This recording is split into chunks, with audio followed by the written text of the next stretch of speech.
अब बेटा ये एलिप्स का सवाल है। एलिप्स का सवाल यहाँ पूछा गया है। तो S and S dash are the foci of this ellipse. तो पहले एलिप्स के बारे में बातें कर लेते हैं। ये एलिप्स है। तो ए स्क्वायर की वैल्यू कितनी हो गई 18, बी स्क्वायर की वैल्यू हो गई 9। तो ए स्क्वायर की वैल्यू 18 है, मतलब ए की वैल्यू आ गई 3√2 और बी की वैल्यू आ गई 3। अब ए और बी पता है तो ये हॉरिजॉन्टल एलिप्स दिख रहा है। तो एक रिलेशन वाला फॉर्मूला आपको याद कराया गया होगा, बी स्क्वायर बराबर ए स्क्वायर 1 माइनस ई स्क्वायर। तो बी स्क्वायर की वैल्यू है 9, ए स्क्वायर की वैल्यू है 18, 1 माइनस ई स्क्वायर। नहीं समझ में आ रहा है तो दोबारा फिर देखिए, ये फॉर्मूला हमको याद होना चाहिए अच्छे से। तो 1 माइनस ई स्क्वायर बराबर आया 9/18। तो ई स्क्वायर की वैल्यू आ गई 1/2। तो ई की वैल्यू आ गई 1/√2। लॉजिक क्लियर है? यहाँ तक इसेंट्रिसिटी आपका निकल के आ गया। अब इसके ऊपर एक पॉइंट पी लिया गया है और पी तो और एस डैश तो फोकस ही है।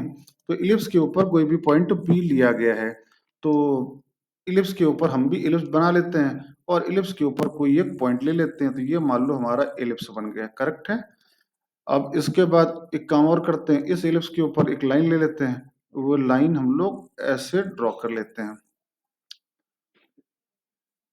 ये लाइन हो गई, ये इसका कहला गया मेजर एक्सेस। करेक्ट है। वैसे ही इलिप्स के ऊपर एक लाइन और ले लेते हैं, उसको बोल देते हैं इलिप्स का माइनर एक्सेस।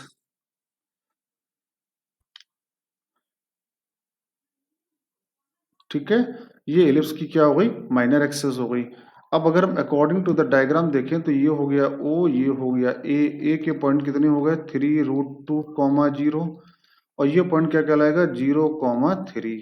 अब इलिप्स के ऊपर कोई एक पॉइंट पी लिया गया है। पी के कोऑर्डिनेट क्या होते हैं, ए कॉस थीटा और ए साइन थीटा। तो ए हो गया 3√2 कॉस थीटा और बी साइन थीटा, मतलब 3 साइन थीटा। ठीक है। अब ये पॉइंट आपने इलिप्स के ऊपर ले लिया। अब ये रहे आपके फोकस एस और एस डैश। तो सवाल में पूछा गया है S P and S dash P. तो एस पी क्या होता है, एस पी बोलते हैं फोकल डिस्टेंस। फोकल डिस्टेंस का फॉर्मूला आपको याद होगा, क्या होता है ए प्लस ई एक्स। और एस डैश पी क्या हो जाएगा ए माइनस ई एक्स।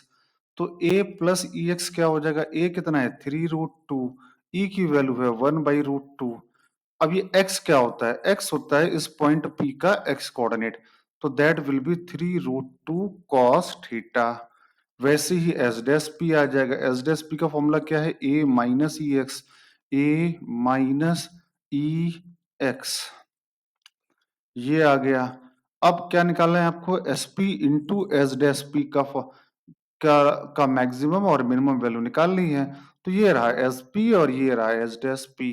तो S P into S dash P करोगे तो क्या आएगा, ए प्लस बी और ए माइनस बी। तो क्या आ जाएगा, A square minus B square. Right, clear यहां तक सारे बच्चों को? तो ये कितना आ गया, ठीक है यहां तक। अब ये कितना आ गया 18 माइनस 9 कॉस स्क्वायर थीटा। अब आपको इसकी मैक्सिमम और मिनिमम वैल्यू निकालनी है। तो मैक्सिमम कितनी वैल्यू होगी, S P into S dash P. Maximum तब आएगा जो जो जब जो पार्ट सब्ट्रैक्ट हो रहा है, सब्ट्रैक्ट होने वाला पार्ट मिनिमम आ जाए।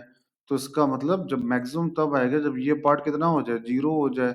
तो आंसर आ गया 18। और मिनिमम कब आएगा, S P into S dash P, that will be equal to 18 minus 9 cos square theta. अब ये मिनिमम कब आएगा, जब ये होल स्क्वायर वाला पार्ट 0 हो जाए। तो आंसर कितना आएगा 9। तो इन दोनों का सम पूछा गया, मैक्सिमम प्लस मिनिमम। तो सम कितना आया 27। लॉजिक क्लियर हो गया होगा।